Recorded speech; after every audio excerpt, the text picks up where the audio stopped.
ബോച്ചി ദുബായിലേക്ക് വരികയാണ്. ഈ വീഡിയോ ഒന്ന് കണ്ടു നോക്ക്. Hello Dubai. ദുബായ് എന്ന മഹാനഗരത്തിൽ സാധാരണക്കാരിൽ സാധാരണക്കാർ താമസിക്കുന്ന സോനാപൂരിൽ നിങ്ങളുടെ ആഭരണ കാഴ്ചപ്പാടുകൾ സാക്ഷാത്കരിക്കാൻ ബോബി ചെമ്മണ്ണൂർ ഇന്റർനാഷണൽ ജ്വല്ലേഴ്സ് ആരംഭിക്കുകയാണ്. ഫെബ്രുവരി 9 ഞായർ വൈകുന്നേരം 6 മണിക്ക് സോനാപൂരിലെ ഈ പുതിയ ഔട്ട്ലെറ്റ് ഞാനും നമ്മുടെ എല്ലാം പ്രിയപ്പെട്ട പാൻ ഇന്ത്യ താരം കാജൽ അഗർവാളും ചേർന്ന് ഉദ്ഘാടനം ചെയ്യുകയാണ്. നിങ്ങളുടെ പ്രതീക്ഷകൾക്കപ്പുറമുള്ള ഓഫറുകളും ഡിസ്കൗണ്ടുകളുമാണ് ഞങ്ങൾ ഒരുക്കിയിരിക്കുന്നത്. സ്വർണ്ണവില കുതിച്ചുയരുമ്പോഴും സാധാരണക്കാർക്കും സ്വർണ്ണാഭരണങ്ങൾ വാങ്ങാനുതകുന്ന തരത്തിലുള്ള സംവിധാനങ്ങളാണ് ഞങ്ങൾ ഒരുക്കിയിട്ടുള്ളത്.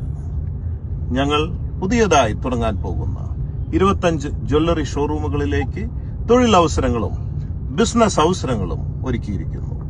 താല്പര്യമുള്ളവർക്ക് ഇതിൽ കാണുന്ന നമ്പറിലേക്ക് വാട്സപ്പ് ചെയ്യാവുന്നതാണ്. അപ്പോൾ സോനാപൂരിൽ നമുക്ക് കാണാം. Conquer the world with love. Love you everybody. Your own Boche. അപ്പൊ കാജൽ അഗർവാളും ബോച്ചയും ഫെബ്രുവരി 9 ഞായറാഴ്ച വൈകുന്നേരം 6 മണിക്ക് സോനാപൂരിലുണ്ടാവും. ഞങ്ങളെല്ലാവരും ഉണ്ടാവും. നിങ്ങളെല്ലാവരും എത്തുമല്ലോ.